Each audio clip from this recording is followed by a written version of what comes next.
let me rephrase this. What does a star player, a superstar sort of player, do for a franchise? And the second part of that is, how do you weigh a superstar player versus guys that are, quote, homegrown and part of your culture, part of your Nets culture? So, yeah, I mean, this is a tricky one because I don't want to do this dance all night. I can't comment on the rumors, but we know this is a stars league, so we maybe we can imagine that question at another time. Michael Grady, Yes Network. Coach, I'm just curious, what have these first 4 weeks, or going back to training camp, what has it been like for you? You, of course, anticipated things being somewhat wild, as it always is for a head coach, but I'm just curious how you've been balancing it all from day to day and all the things that have been thrown at you, from health to personnel, all things considered. At the end of the day, it's a great challenge, personally, to adapt to this project and the demands. As a group, it's a great challenge for us to figure out in a unique set of circumstances. So I'm a curious person, always trying to learn and grow, and I think this is an opportunity for me, above all of the details, to learn, grow, challenge myself, and to help our group learn, grow together so that we can put the best team out there on the floor. So that's at the heart of it. That never changes. And with all the different variables of this season, it just becomes a more unique scenario, which is a more unique experience. So I relish it and welcome it. What's the mood in the locker room as you prepare for tonight's game? I haven't been in the, we've been preparing in the coach's locker room, so I haven't been in the players' locker room yet. So I couldn't answer that. Alex Schiffer, The Athletic. Hey, Steve. I know you can only speak so much of this, but have you addressed or corresponded with any of the guys whose names are being floated in the so-called rumors? Yeah, I'm not going to comment on the rumors or any details around it. I'm sure we'll have the right moment to do so. Malika Andrews, ESPN.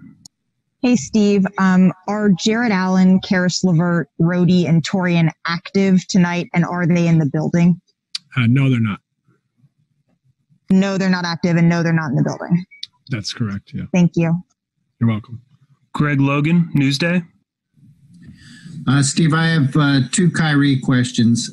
First, I wonder if you can provide any update on his personal status and when what the timetable might be for his return.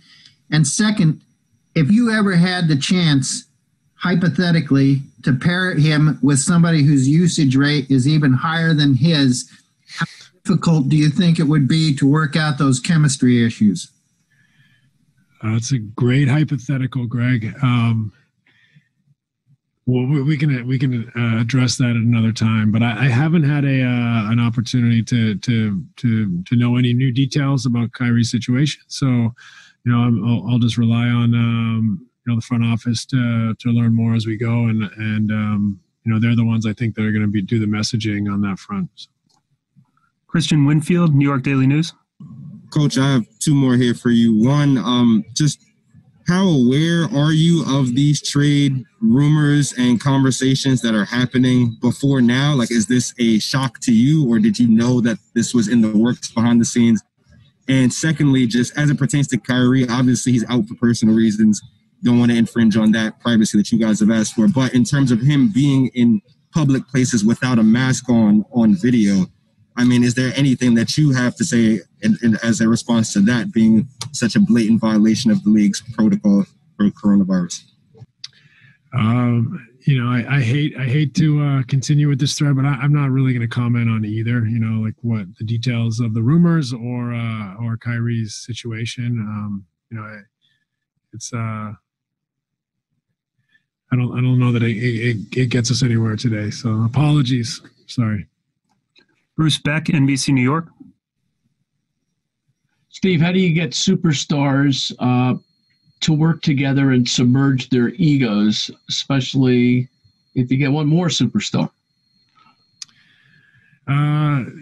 I think basketball is about playing together and being the best you can be. So no matter who you are, it's about finding that connectivity and balance within a team and trying to be greater than the sum of your parts. So that doesn't change no matter what your team looks like. And that's definitely a goal and a threat of our team from day one. Cassidy Hubbarth, ESPN. Coach, I know you said that specifically Karis LeVert and Jared Allen are not in the building, but have you spoken to either of them today? I'm not going to comment on anything surrounding all the rumors today. Jeff Zilgett, USA Today.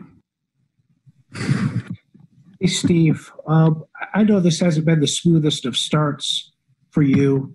I was wondering, though, is there something about your makeup, the way you are as a person, the way you were as a player, that allows you to sort of roll with this maybe a little bit differently than, someone else?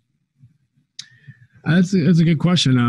I certainly feel excited by the challenge. That doesn't mean that I don't care too much sometimes, stress out too much sometimes, but overall, I think, I'm used to a certain amount of duress and adversity, and welcome that. I think that's where we learn the most about ourselves and where we grow and find the most improvement. So I don't know if that answers your question, but I'm certainly up for the challenge and up for, those bumps in the road that hopefully, bring light and understanding and improvement.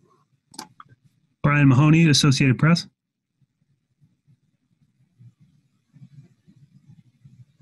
Hey Steve, have you seen things so far the way this season has started that would make you think there needed to be a deal? Has something been missing? And how did you have the foresight last night to know you were going to need DeAndre Jordan to play today and rest him last night?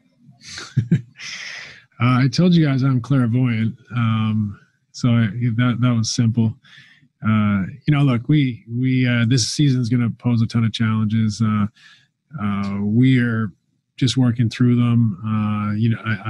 I'll repeat, I'm not going to comment on the rumors or put anything in that context, but our team is so young collectively as far as trying to figure out who we are, and we got to continue to think long term and to build.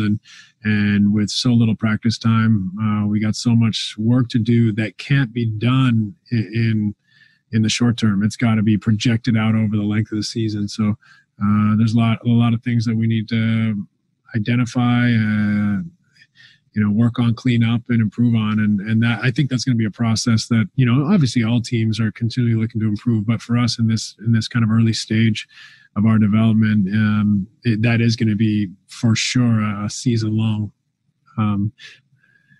journey for our group. Tina Cervasio, Fox 5.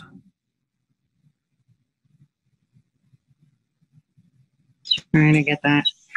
Steve, what is your philosophy, specifically now as a head coach, when you have players that command the ball, especially if you have three players in your starting lineup, when it comes to sharing the ball and continuing with a certain system offensively?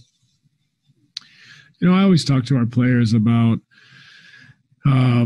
making each other better and, having all five guys be a threat and working to find commonality on the floor and in space together. So, it really is, it's a simple game, but it becomes complicated when you put different personalities and players on the floor. And our group's done a really good job being unselfish this year and trying to move the ball and work together. So I've been proud of that.